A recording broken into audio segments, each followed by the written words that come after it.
particularly feel like getting shot by some fucking hillbilly. This is actually one of the reasons why I wanted to come this way.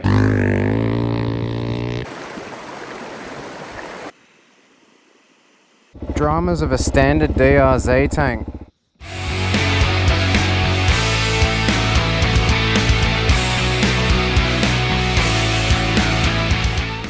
Alright, so we've just filled the tank up, leaving Yamba now, and make our way towards Grafton and get this adventure on the road.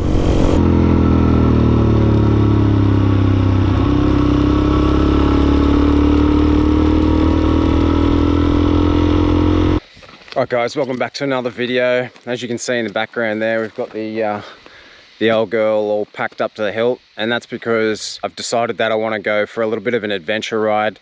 Spent the Christmas down the coast at Yamba, and I've made my way to Grafton. So right now, I've just turned off at Waterview Heights and I'm on the old Grafton Road. So the plan is I'm gonna pick somewhere, set up camp, stay there for the night. So we're gonna head through Old Grafton Road or Old Glen Innes Road, whatever you want to call it, right through to Glen Innes. Gonna get some more fuel and stuff at Glen Innes, make our way up to Deepwater. So I've got a little bit of a route planned. We're gonna head up through Washpool State Forest, pop out at Centerfield, go across to Drake, Tabulum, and then I want to head up through all of the dirt trails there, have a look at Paddy's Flat and make my way up through the back of Woodenbong, through to Bow Desert and then to the Gold Coast again. So it should be a good little route. Today isn't going to be too much riding by the time I get to where I want to camp. So tomorrow is going to be the big one. So we'll just find somewhere to camp, get through past Buckarumby, have a bit of a sticky beak around and see where we end up. So stay tuned. Alright, so we're finally off the bitumen now. The dirt road's surprisingly in better condition than the bitumen one is. So we're just sort of coming through Buckarumby now. This old Grafton Road runs alongside the Nimboida River, which then turns into Boyd River, I believe. Dramas of a standard DRZ tank. It's only a 10 litre. I had to get an extra litre into a empty water bottle I had so that I could at least chuck it in there, just so that I can get to Glen Innes. I'm sure I would have got there, but that extra litre just guarantees that I actually will get there.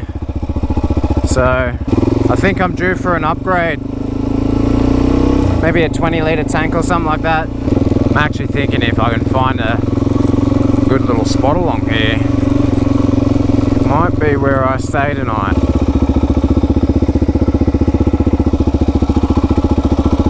Idiot still left his fire going. Rope swing. Righto guys, so I finally set up camp. I found the spot that I wanted to, and it's right on the river here. I'm pretty chuffed with where it is. So just got the bike and everything sort of unpacked, the tent somewhat set up. I'll actually give you the little tent tour. So it is so basic. I bring another change of clothes just sort of to get around comfortably. So a pair of pluggers to jump into so I don't have to wear the boots around all over the place, and you know, shorts and t-shirts so I can just be a little bit comfortable. But the ground is that soft, I don't even have to use the blow-up mattress. It's just I laid down on it before. It's that soft, and it's really hot here, so I probably won't even get underneath the sleeping bag or get into it. So just gonna run it without the mattress, and I reckon she'll be pretty sweet. Now in typical fashion, I always forget something when I come camping. I don't know, just even though I make a list and I'm ticking it off, I always forget to bring something, and the something this time was actually 10 pegs.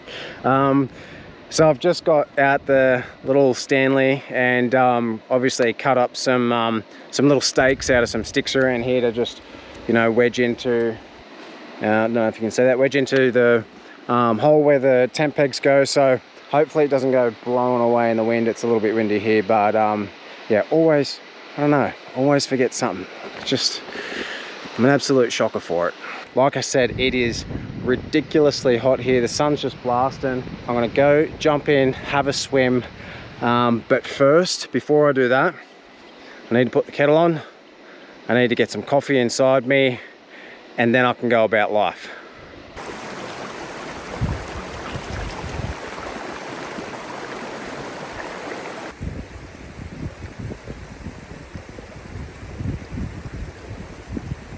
Normally just carry one of these little folding saws, just in case I can't sort of scrounge up some firewood.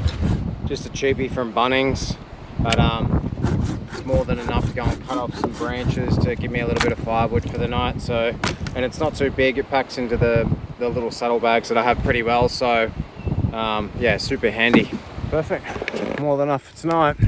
Alright guys, so I'm just knocking up some dinner. Super simple, just got some pasta on the boil, some spaghetti pasta on the boil. I'm going to bang some sweet chili tuna in it after that's cooked, and probably just put some coconut oil through it so it's not so dry to eat. And you know, that's probably about it. So I'll probably keep this on the boil for another 3 or 4 minutes, sit back, eat some dinner, watch the fire die, then put myself to bed early. Got a big day ride tomorrow, I'm keen as for it.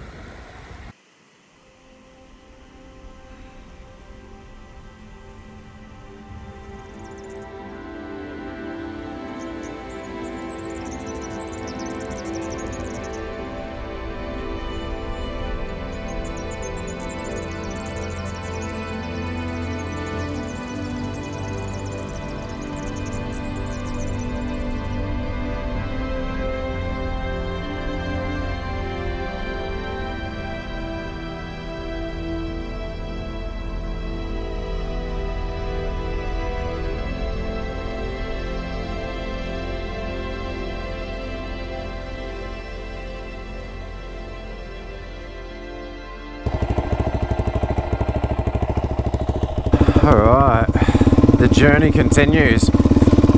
Camp's been packed up. Hopefully I haven't left anything behind. So we're just gonna continue on to Glen Innes now.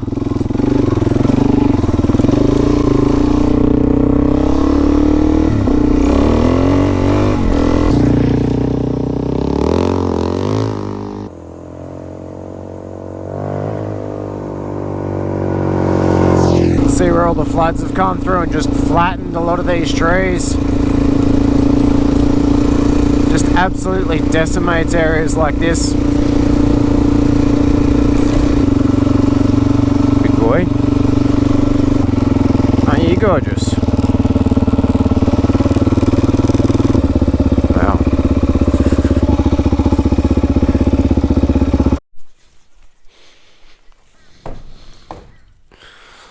All seen bird days.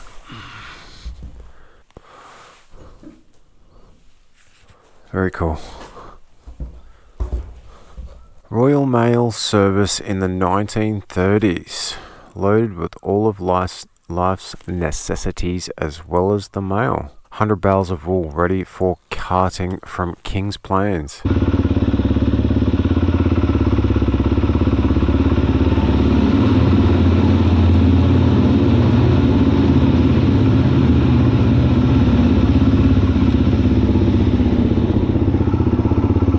Alright guys, this is actually one of the reasons why I wanted to come this way.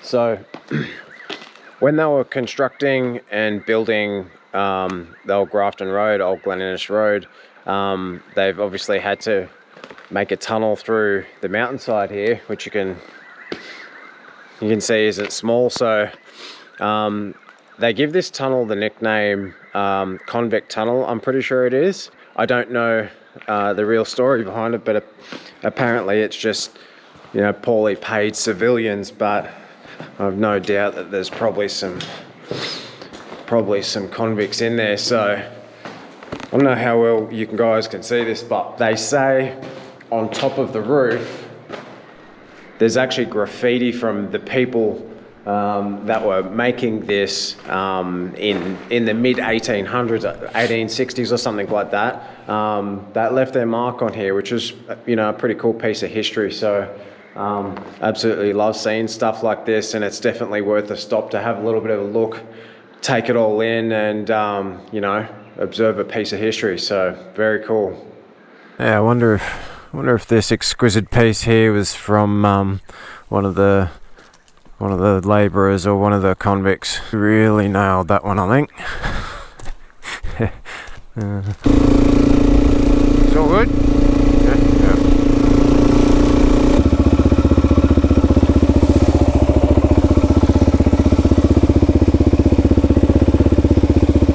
Just coming through the back part of Old Grafton Road now towards Glen Innes, and going up through this range. Some of the corners are they're pretty slow corners. They're all just completely destroyed. All the asphalt, the bitumen's just completely destroyed, and just sort of got to cruise through them. But the more concerning thing is I have a bit of a fuel issue. I normally get roughly 200 k's out of the tank of fuel, and that is including reserve. I think I've still probably got another 70 k's of riding to go before I get to Glen Innes, and I've done 136. I haven't been flogging the guts out of it, so I reckon I'll make it, but I'd absolutely be lying if I said I wasn't nervous. Don't really want to run out of fuel.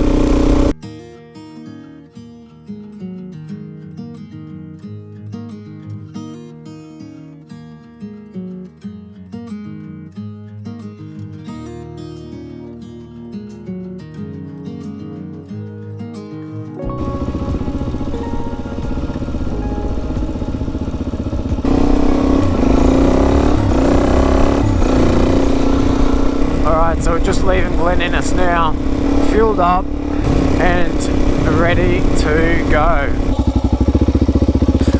There goes that idea. It's a little bit deeper than I care to adventure into.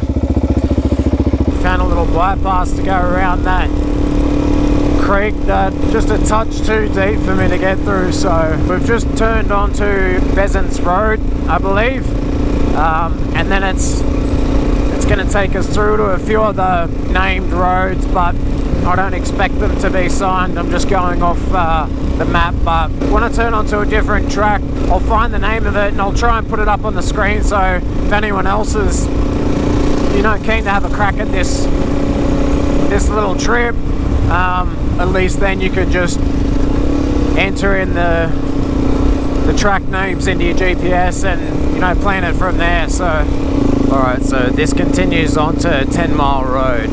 So we take a left here. This one's actually got a sign, Cox Road, Capoon Peter, however you say it, National Park. That's where Cox's Road leads you to. So halfway through there's a place called Finnegan's Gap, and then you just continue to take that and it'll link you up with a new trail, then all of it continuing to sort of make its way north. Every couple hundred meters you just see trees falling all over the place. Look at that. Especially across the road. It's really windy here at the moment, and it has been in the past as well, even worse than today. Obviously it doesn't look that bad, but it is quite windy, and it's just shitloads of trees around. It's going to happen. Just want to make sure you're not around when it does.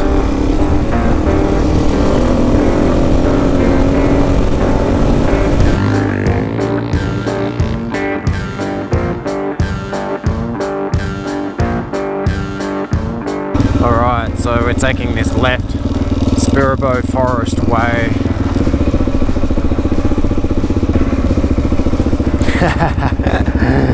Oh, little cuties. Hot tip, if you're going flogging through some of these places, try and keep your speed down. One, you don't want to scare the cattle, it's just a shit thing to do. Two, if you hit one, you will absolutely come off second best. Like, there's no way that's moving. I'm gonna go this way. If I go this way, It's going to push me out near Sandy's Flat or Sandy Flat or whatever it's called, and I still want to ride this forest a little bit longer, so we're going to go this way. Can't help but think that this is, even though it's open, that this is a bad idea. Just have a really shit feeling about that, and particularly feel like getting shot by some hillbilly. Bit of a shame, I really wanted to see where that went. I had a feeling like it would have taken me through to the good stuff, but I feel bad enough riding through people's properties even when you have permission, and you know, when you come across a sign that says private property, even though the gate's open, it's just not my jam. I'm gonna go right. I think it'll be good. So I don't think Drake has any fuel at all anymore. I think it's closed. And then I've got to get fuel at Tabulum. The disadvantage is, I think Tabulum's such a little town and a tiny little service station. I think they close at maybe, I don't know, like 3 o'clock or something. It's 1 o'clock now. Just sort of realised I've got to put the hammer down a little bit and get there, otherwise I won't get any fuel.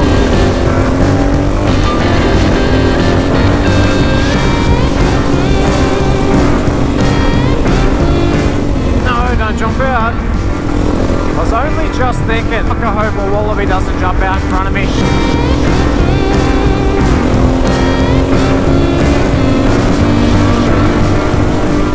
Alright, managed to get to Tennerfield, fueled up. Just spoke to a couple of coppers, highway patrol coppers at the servo there. Apparently the service station at Tabulum stays open for quite a while now, so I don't think their business hours say that, but they reckon that it's going to be open until at least 5 o'clock, so should be sweet, should make it there on time. Can still head up through Paddy's Flat. That's fucking closed.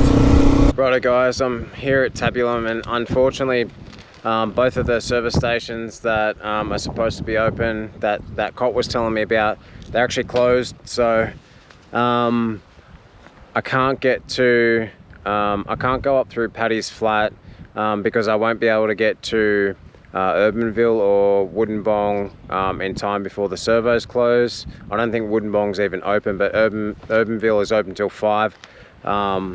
It's 20 to 4 now. I just wouldn't get there in time, and I don't have enough fuel to get right through to Rathdowney, where they'll actually be open long enough for me to buy some fuel off them. So unfortunately, this is where the adventure ends for this video. It's been a massive day on the bike, and I absolutely loved it. Had a great weekend camping. I hope you all enjoyed the video, and as always, thanks for watching, and we'll see you in the next one.